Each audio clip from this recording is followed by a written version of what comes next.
नमस्कार दोस्तों, उम्मीद है आप लोग अच्छे से होंगे। अगर आपने मेरे वीडियोस देख लिए हैं या देख रहे हैं, अगर आपको पसंद आ रहे हैं तो कृपया उन्हें लाइक करते रहिए और इस चैनल को सब्सक्राइब कर दीजिए ताकि भविष्य में भी और भी इस प्रकार के वीडियोस आपके समक्ष आते रहें।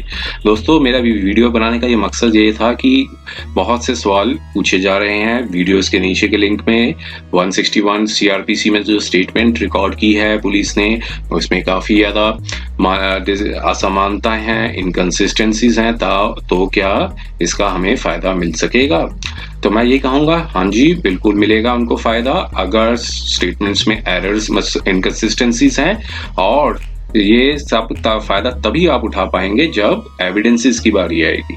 अब अगर आप इस समय जो कहीं भी आप जाएं, आप हाई कोर्ट जाएं, सुप्रीम कोर्ट जाएं, कोई भी कोर्ट ऐसे स्टेज में दखलंदाजी नहीं करेगी क्योंकि ये जो पोर्शन है वो ट्रायल का पार्ट है। जब तक ट्रायल कोर्ट इस पे अपना जुडिशियल माइंड नहीं लगाती है, एविडेंसेस को रिकॉर्ड नहीं करती है और अपना जुडिशियल माइंड नहीं लगाती है, उसके बेसिस पे ही आपको फायदा मिलेगा। आपको फायदा तब उठाना है जब क्रॉस एग्जामिनेशन होता है विटनेस का, तभी आप उसका फायदा उठा सकते हैं। जो भी डिस्क्रिपेंसीज होती हैं, जो भी इनकंसिस्टेंसीज हैं, जो भी बदलाव है, उसे आप रिकॉर्ड करवाइए। रिकॉर्ड कराने पे ही जो होगा, जो आपके फेवर में वर्डिक्ट जाएगा, तभी। अभी इस स्टेज पे बताना कि अभी पुलिस ने फाइल नहीं किया चार्जेस, या चार्जशीट फाइल नहीं किया, मजिस्ट्रेट साहब ने अभी चार्जेस फ्रेम नहीं किए, इस स्टेज पे अभी कोई बेनिफिट नहीं मिलेगा। और दूसरी चीज थी, ये जो जजमेंट के माध्यम से जो ये वीडियो है, इसमें जजमेंट जो थी वो इसके बारे में थोड़ा बताने का प्रयास किया जा रहा है। ये जो जजमेंट में क्या था, ये 161 सीआरपीसी की जो स्टेटमेंट थी उसमें क्या कितना योगदान हुआ, अक्यूज्ड को कैसे फायदा हुआ, ये इस जजमेंट के माध्यम से, इस वीडियो के माध्यम से हम जानने की कोशिश करते हैं। तो देखिए, ये केस में क्या था, इस केस का थोड़ा सा हम जानते हैं क्या था इस केस में। ये क्रिमिनल अपील थी और जो अपीलेंट थे और साथ में जो कि हस्बैंड थे डिसीज्ड के, मींस वाइफ, और जो रिस्पोंडेंट थी वो स्टेट थी। इस केस में जो वाइफ थी अपीलेंट की, उनकी डेथ हो गई थी और जो ट्रायल कोर्ट ने इन पे मुकदमा चलाया था और मुकदमा चलाने पे इन पे चार्जेस फ्रेम हुए 306, 498 के, और उसमें फाइनल जो वर्डिक्ट आया तो 306 में इनको 7 साल की सजा सुनाई और 498 में 3 साल की सजा सुनाई, और फाइन भी लगाया 10,000 रुपया 306 में लगाया और 498 में 10,000 रुपये का लगाया फाइन। तो दोस्तों, फिर आगे क्या हुआ, आगे फिर अपील फाइल की गई। जो भी ट्रायल कोर्ट फैसला सुनाती है वो उसमें उसके ऊपर अपील जाती है, तो अपील फाइल की गई। अपील में इसमें थोड़ा फैक्ट्स बताए गए हैं कि उनकी जो शादी थी वो 25 नवंबर 1974 में हुई थी, और थोड़ा सा इनका पर्सनल इश्यूज हैं वो हम इसमें नहीं डिस्कस करते हैं। बस ये देखते हैं कि एक विटनेस थे, जो उनके रिलेटिव के जो चाइल्ड थे उनके विटनेस थे PW7, साथ में उनकी जो मदर थी PW4 विटनेस थी, इस बारे में बताया। फिर क्या हुआ आगे कि जो इंसिडेंट से पहले 6 से 7 महीने पहले वो डिसीज थी, वो अपनी मदर के साथ, मींस PW4 के साथ रह रही थी, और वहां पे इन्होंने ऑपरेशन कराया था। फिर घर आई थी 14 अप्रैल 2002 को, और एक दिन इंसिडेंट से एक दिन पहले वो अपने घर आई थी। फिर आगे देखिए क्या बताया। फिर आगे लिखा है इन्होंने कि 15 अप्रैल 2002 को जो डिसीज्ड प्रोसिक्यूशन का केस था, ये केस लिखा है उन्होंने, the case of the prosecution ने ऐसा केस प्रस्तुत किया कि 15 अप्रैल 2002 को करीब 9 बजे के आसपास डिसीज ने केरोसिन अपने ऊपर मतलब मिट्टी का तेल छिड़क के आग लगा ली और हस्बैंड को कमरे के अंदर बंद कर दिया।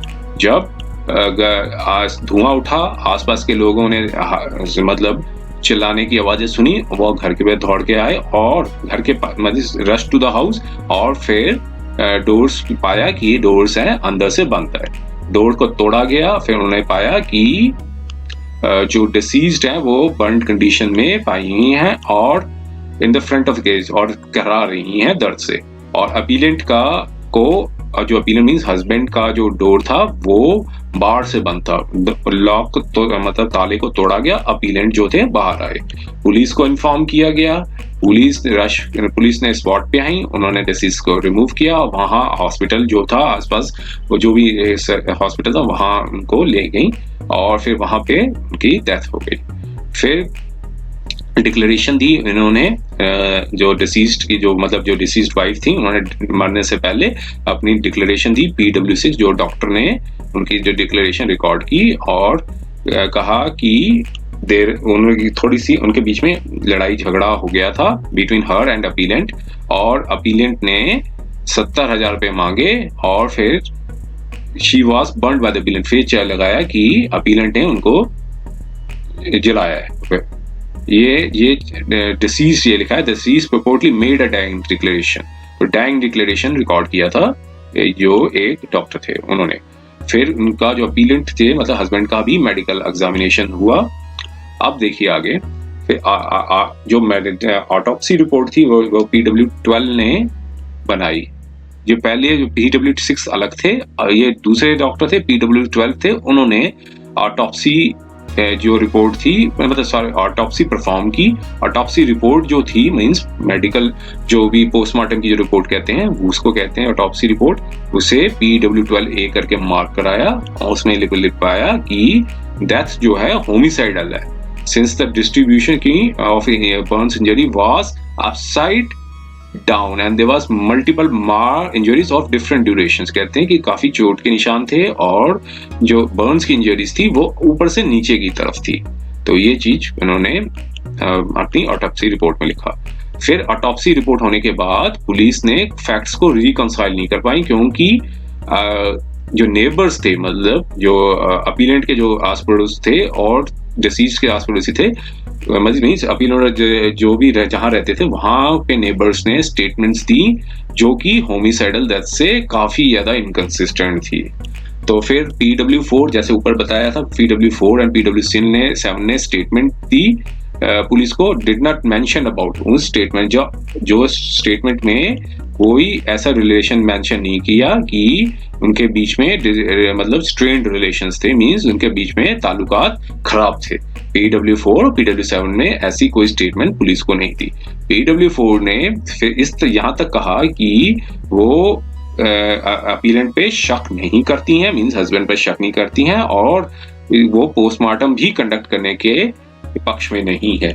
नोट जो बनाया SHO साहब ने, वो नोट जो है 1 जून 2002 को बनाया और उन्होंने बताया कि थोड़ी सी कुछ एगोनी हो सकती है जिसकी वजह से सुसाइड की हो, थोड़ा सा बीच में गुस्सा हो सकता है, जो एगोनी हो सकती है उसकी वजह से उन्होंने सुसाइड की। फिर मैटर को रेफर किया गया असिस्टेंट कमिश्नर साहब के पास। उन्होंने नोट पर किया कि PW12 का जो ओपिनियन है वो टोटली अनरिलायबल है, मींस जिन्होंने डॉक्टर ने ऑटोप्सी की है उनका जो ओपिनियन है टोटली अनरिलायबल है। फिर ACP साहब ने रजिस्टर्ड करने को कहा केस 498 और 306। 306 मींस अबेटमेंट टू सुसाइड का केस होता है, वो रजिस्टर्ड करवाया। FIR जो रजिस्टर्ड हुई 13 जून 2002 को रजिस्टर्ड हुई और इन्वेस्टिगेशन हुई, अपीलेंट को अरेस्ट किया गया, फिर इन्वेस्टिगेशन हुई, चार्जशीट फाइल हुई, चार्जेस फ्रेम हुए 498 306 के, और जो अपीलेंट ने प्लीड किया कि वो निर्दोष हैं और ट्रायल फेस करना चाहते हैं। फिर 13 प्रोसिक्यूशन विटनेसेस हुए, एग्जामिन किया गया, जिसमें एक हेड कांस्टेबल थे और जो वो डॉक्टर थे जिन्होंने मेंशन किया था कि जो रॉन्गली मेंशन किया था PW12 जिन्होंने ऑटोप्सी रिपोर्ट की थी। फिर 4 नेबर्स थे अपीलेंट के लोकेलिटी के, उनको भी प्रोसिक्यूशन विटनेस के तौर पे एग्जामिन किया गया। उनके नाम हैं PW1 कह लीजिए, PW2, PW3 एंड PW8। किसी ने भी ये नहीं कहा कि उनके बीच में झगड़ा हुआ था। None of them spoke any quarrel between the appellant and the deceased। तो आगे पैराग्राफ पे आते हैं, क्या बताया उन्होंने अगले पैराग्राफ पे देखिए, पेज नंबर 9 पे उन्होंने कहा कि प्रोसिक्यूशन ने कहा कि जिन्होंने कहा कि स्ट्रेन रिलेशन है बिटवीन अपीलेंट एंड डिसीज, वो जो विटनेस थे PW4 और PW7 जिनका जिक्र पहले कर चुके हैं। तो उन्होंने आप आगे बताया, देखो कोर्ट ने क्या ओपिनियन दिया, it appeared that both of them for the first time the court make several improvements to the statements earlier made by them to the police under section 161 CRPC। तो कोर्ट ने कहा ऐसे लगता है कि इन लोगों ने फर्स्ट टाइम कोर्ट के सामने स्टेटमेंट दी जो कि इम्प्रूवमेंट्स थी, जो कि जो पहली जो स्टेटमेंट दी गई पुलिस के साथ, जो पुलिस ने स्टेटमेंट रिकॉर्ड की 161 सीआरपीसी में। अब दोस्तों आपके आधे सवाल तो इसमें ही कवर्ड हो गए, जो बार बार पूछा जाता है कि इनकंसिस्टेंट है स्टेटमेंट तो फिर क्या होगा। तो देखिए जब भी स्टेटमेंट इनकंसिस्टेंट रहेगी, जो वर्डिक्ट है वो अक्यूज्ड के फेवर में जाएगा। तो फिर यहाँ पे ये लिखिए, this is evident from the cross examination of the witnesses. फिर बताया कि कोर्ट ने कहा कि हमने नहीं लगाया, ये जो क्रॉस एग्जामिन किया गया है उससे पता चल रहा है कि इन दोनों की जो इम्प्रूवमेंट्स की गई हैं। फिर PW4 के ऊपर कंसर्न किया, उन्होंने एग्जामिनेशन चीफ में कहा कि she spoke about the deceased weeping and demanding money during her visits to the house of PW4 and about appellant was assaulting and harassing the deceased। तो देखो अब जब एग्जामिनेशन चीफ हुआ तो उन्होंने कहा कि डिसीज्ड थी रोती थी और कहती थी कि जो जब भी उनके घर आती थी तब वो अपीलेंट उन्हें मारा है, पीटा है, हरास किया और पैसे मांगते हैं। तो फिर क्रॉस एग्जामिनेशन जब किया गया, उनका जो PW4 थी उनका क्रॉस एग्जामिनेशन किया और जो स्टेटमेंट दिखाई गई, जो स्टेटमेंट जो 161 सीआरपीसी में जो स्टेटमेंट की बात हो रही है, जो स्टेटमेंट दिखाई गई वो कन्फ्रंट किया गया स्टेटमेंट पे, जिसे मार्किंग भी कराई गई मार्क 1 पे, उन्होंने फिर मना कर दिया। She denied making the statement to the police and added she could not recollect what statement she had made before the IU। तो देखिए आप जब मार्किंग हो गई, स्टेटमेंट दिखा दी जो पिछली, अब उसने डिनाई कर दिया तो इनकंसिस्टेंसी अपने आप प्रूफ हो गई। अब आगे कोर्ट ने क्या कहा, हाई कोर्ट ने क्या कहा, देखिए हाई कोर्ट ने आगे कहा कि court has proceeded the statement made by PW4 to the police and section under section 161 mark A in that statement. आगे बोला कि in that statement there is not a whisper of the deceased telling PW4 about the ill treatment meted out by the appellant or about the deceased demanding money। जो police के सामने जो statement दी गई उसमें कहीं मेंशन नहीं किया, कोई ऐसी एलिगेशन नहीं गई कि जो है डिसीज ने कहा हो कि इल ट्रीटमेंट दिया है अपीलेंट ने और या फिर अपीलेंट ने पैसे मांगे हों। फिर आगे देखिए कि क्या बताया, it does mention that disease live with PW4 for at least 7-8 months per date prior to the date of the incident during which she underwent first surgery। जो भी उनका ऑपरेशन हुआ था। फिर आगे देखिए, PW4 has before the police had gone to extent of saying that she does not want to the case to be registered and she did not suspect the appellant।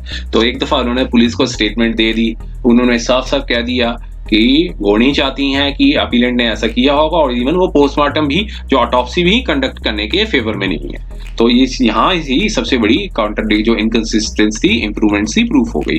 आगे फिर देखिए दूसरे विटनेस के बारे में बताया जो कि दोनों रिलेटिव्स के दोनों रिलेटिव्स की जो मतलब चाइल्ड थे, उन्होंने एक बताया, सॉरी चाइल्ड नहीं, दोनों जो इनकंसिस्टेंसी के, अब इनके बारे में एज के बारे में तो कुछ लिखा नहीं, तो ये जो रिलेटिव के जो थे उनके जो सन थे, उन्होंने बताया कि PW7 जो थे उन्होंने कहा कि वो उनकी जो ग्रोथ है अपीलेंट और डिसीज्ड की प्रेजेंस में भी है जब से वो बच्चे थे।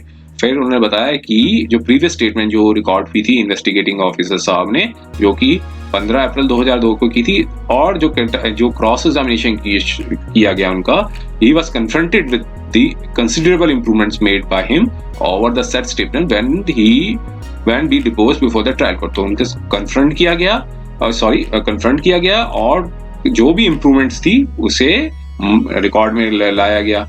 तो जो पुलिस में जो स्टेटमेंट दी गई थी और जो क्रॉस एग्जामिनेशन में उनको उनकी स्टेटमेंट के साथ कन्फ्रंट कराया गया।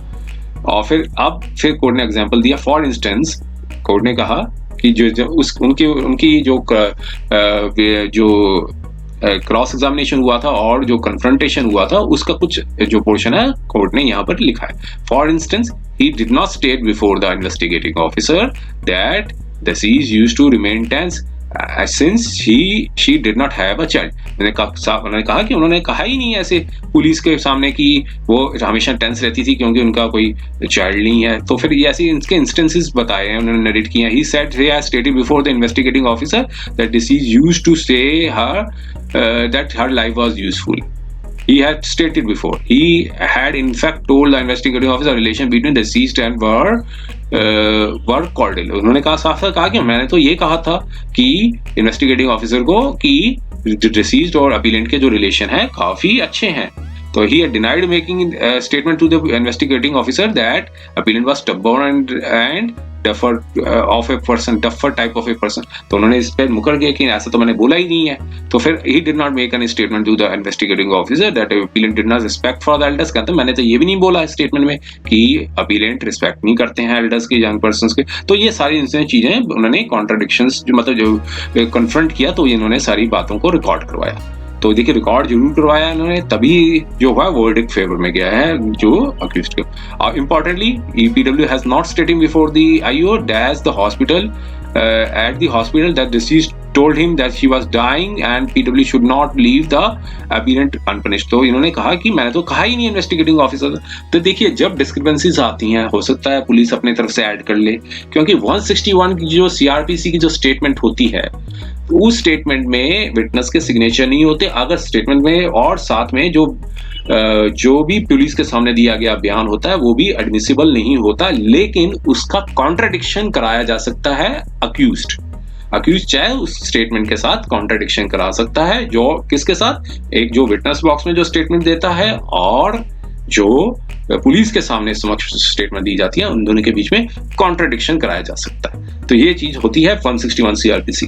उम्मीद है कई लोगों के डाउट्स जो हैं वो क्लियर हो गए होंगे, जो बार बार रिपीटेडली क्वेरीज आ रही हैं, तो उस सारे डाउट्स इस जजमेंट के माध्यम से काफी क्लैरिफाई हो गए.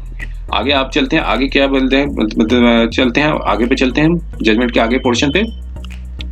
तो आगे बताया कि ट्रायल कोर्ट ने कंक्लूजन्स निकाल दी और अपीलेंट को सजा सुना दी 306 498 में, सिर्फ डिपोजिशन जो PW4 और PW7 ने की थी. और उन्होंने ये नहीं, और whereas noted herein before was substantial improvements over the previous statements under section 161 CrPC. तो देखो कोर्ट ने कहा, माननीय हाई कोर्ट ने, ट्रायल कोर्ट ने सिर्फ उनकी स्टेटमेंट के आधार पर सजा सुना दी, जबकि साफ सा लग रहा था कि इसमें इंप्रूवमेंट्स हैं.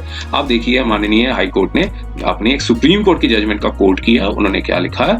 इन Sunil Kumar Gupta versus state of Maharashtra, supreme court has again explained the legal position where the omissions amount to the contradiction, creating a serious doubt about the truthfulness of the witness, and other witnesses also make material improvements before the court in order to make the evidence acceptable. It can't be safe to rely upon the evidence. तो माननीय supreme court की judgment का माननीय Delhi high court ने जो है अपने judgement order में लिखा कि सुप्रीम कोर्ट ने वर्डिक्ट दिया हुआ है कि जो भी गवाह है वो ओमिशंस करता है. जो भी ओमिशंस करता है मींस कोई पुलिस के सामने स्टेटमेंट देता है और उस स्टेटमेंट में कोई चीजें बातें छोड़ देता है, तो कहते हैं कि अगर वो ओमिशन सिग्निफिकेंट है, मींस ऐसे नहीं माइनर ओमिशन, बहुत बड़ा ओमिशन है, जो कि ओमिशन होगा वो उसे अमाउंट हो जाएगा टू द कॉन्ट्रडिक्शंस.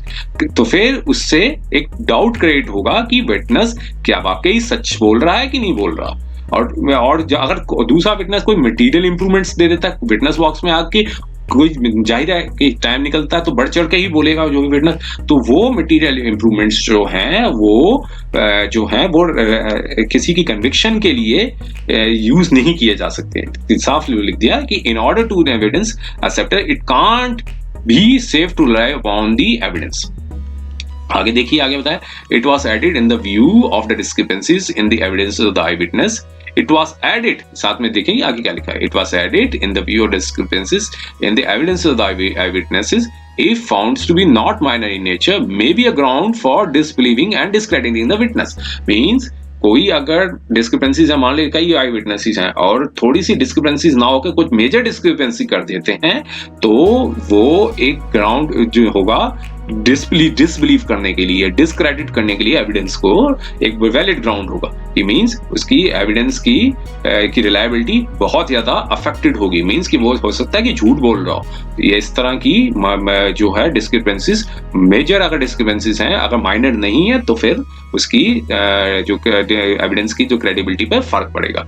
आगे क्या बोला उन्होंने? In such circumstances, witness may not inspire confidence, and if their witness is found to be conflict with the contradiction of other evidence or with the statements already recorded, in such case, it cannot be held that prosecution is proved his case beyond the reasonable doubt. तो देखिए ये self explanatory है, इसमें बताने की जरूरत नहीं है। इसमें फिर भी आप बता देते हैं कि विटनेस कोई ऐसी स्टेटमेंट से जो विटनेस को कोई कॉन्फिडेंस इंस्पायर ना करे और जो एविडेंसेस इन कॉन्फ्लिक्ट हो और कॉन्ट्रडिक्शंस हो अदर एविडेंसेस के साथ, और स्टेटमेंट जो ऑलरेडी रिकॉर्डेड हो चुकी है, तो फिर उस केस में प्रोसिक्यूशन उस केस में ये कभी नहीं माना जाएगा कि प्रोसिक्यूशन ने case beyond the reasonable doubt prove कर लिया है। तो देखिए अगली जजमेंट थी Subhash versus state of Haryana. इसके ऊपर मैंने 2 वीडियोस बना रखे हैं, आप उनको देखिए। जो मैंने 10 जजमेंट्स बता रखी हैं कि जो आपके लिए बहुत हेल्पफुल होंगी। माननीय दिल्ली हाई कोर्ट ने 2016 में भी उस जजमेंट का कोट किया था। इसमें एक्सप्लेनेशन 162 सीआरपीसी का बारे में काफी बता रखा है। आप उस जजमेंट को देखिए। मेरे अगर चैनल को सब्सक्राइब नहीं किया तो उसे भी सब्सक्राइब कीजिए और वो जजमेंट आपको आसानी से एक्सेसिबल होगी। आगे देखिए फिर क्या बोला है उन्होंने। Trial court has in present case completely overlooked the above factor and committed a grave error in basing the conclusions to the guilt of accused where the wholly unreliable evidence of PW4 and PW7। Court ने कहा कि देखिए trial court ने एक error किया, grave error, छोटी error नहीं grave error की है। और क्योंकि कंक्लूजन आ गया है कि यहाँ अपीलेंट ने साबित कर दिया, अपीलेंट को दोषी साबित कर दिया सिर्फ 2 लोगों की स्टेटमेंट के बेसिस पे, PW4 और PW7 की। तो फिर कोर्ट ने कहा कि view of the evidence of the above, but जो पब्लिक विटनेसेस थे वो सेम लोकेलिटी में थे, उन्होंने कोई नहीं बताया कि कोई अल्टरेशन हुई थी और जहाँ लड़ाई हुआ था अपीलेंट और डिसीज्ड के बीच में। तो देखिए ये था। आगे देखते हैं फिर आगे क्या बताया। क्या सिग्निफिकेंट था कि ट्रायल कोर्ट ने डिसबिलीव कर दिया entirely dying declaration को, since it was demonstrated that appellant himself has locked inside the room from outside at the time of incident took place. It was proved from the evidence of the prosecution that deceased has locked herself in the house and the door was broken by the persons of the locality to upstairs and found in the burnt condition outside the kitchen। तो फिर आगे बताया कि trial court ने disbelieve भी कर दी थी autopsy की रिपोर्ट जो PW12A थी, और जिन्होंने कहा था कि एक होमिसाइडल डेथ है। अब फिर ट्रायल कोर्ट ने कंक्लूजन किया कि ये एक सुसाइड नहीं है। In other words it comes to conclusion, लेके आगे लिखा कि in other words bearing the depositions of PW4 and 7 were inherently unreliable. जिन दोनों ने स्टेटमेंट्स दी थी उन्होंने, कोर्ट ने कहा कि ये इनकी जो स्टेटमेंट्स है टोटली होली अनरिलायबल, इनहेरिटिकली अनरिलायबल है और कोई सब्सटेंशियल एविडेंस नहीं है जिससे गिल्ट साबित हो अपीलेट का। तो फिर सर्कमस्टांसेस ने कहा कि कोर्ट को कोई हेजिटेशन नहीं है कि प्रोसिक्यूशन जो है miserably fail to prove the case beyond all reasonable doubt. Appellate जो ट्रायल कोर्ट की जो जजमेंट थी जो 2007 की थी उसको सेट असाइड कर दिया, और जो सजा सुनाई थी 18 दिसंबर 2007 को उसको भी सेट असाइड कर दिया। बेल बॉन्ड्स और श्योरिटीज को डिस्चार्ज कर दिया। देखिए 2007 में आई थी जजमेंट दिसंबर में जिनमें सजा सुनाई, और जो माननीय हाई कोर्ट की जो जजमेंट थी वो 2014 में। अब उम्मीद लगा सकते हैं कितना टाइम लग गया आने में, ये तो अब इस पर कोई हम कमेंट नहीं कर सकते, लेकिन इससे साफ कंक्लूजन ये निकल के आया है कि ट्रायल कोर्ट भी एरर्स करती हैं। ये नहीं कि ट्रायल कोर्ट ने जो ऑर्डर दे दिया वो फाइनल होगा, ट्रायल कोर्ट का ऑर्डर को कंफर्म्ड होगी by the appellate court. Magistrate plain 498 का केस चल रहा है और 406 का प्लेन चल रहा है, साथ में लाइटर ऑफेंसेस लग रहे हैं। उसका फाइनल वर्डिक्ट तब होगा जब अपीलेट कोर्ट अपील में जो कंफर्म कर दे कि हाँ एक्विटल कंफर्म्ड है, या फिर कन्विक्शन को कंफर्म कर दे या कि कन्विक्शन कंफर्म्ड है, या फिर अपील को मींस कन्विक्शन को एक्विटल में कन्वर्ट कर दे। तो जब तक अपीलेट कोर्ट अपना वर्जन नहीं दे देती है तब तक जो है ऑर्डर की जो फाइनलिटी अचीव नहीं होती है। उसके ऊपर भी प्रोविजंस होते हैं लेकिन वो अपीलेट कोर्ट्स के नहीं होते, वो रिवीजन कोर्ट्स के होते हैं, और जो स्पेशली पिटीशन सुप्रीम कोर्ट में होती है। तो ये कंक्लूजन निकला कि ट्रायल कोर्ट भी एरर्स करती हैं और जो अपीलेट कोर्ट्स हैं उनकी जो एरर्स को ठीक करती हैं। तो उम्मीद है कि ये यहाँ काफी लोगों के जो क्लैरिफिकेशन से वो 161 से संबंधित थे वो सारे क्लियर हो गए होंगे। आप छोटा माइनर जो भी बातें रही होंगी वो आप इसे अपने फैक्ट्स को खुद एनालाइज करके खुद ही अपना जो सॉल्यूशन है वो ढूंढ सकते हैं।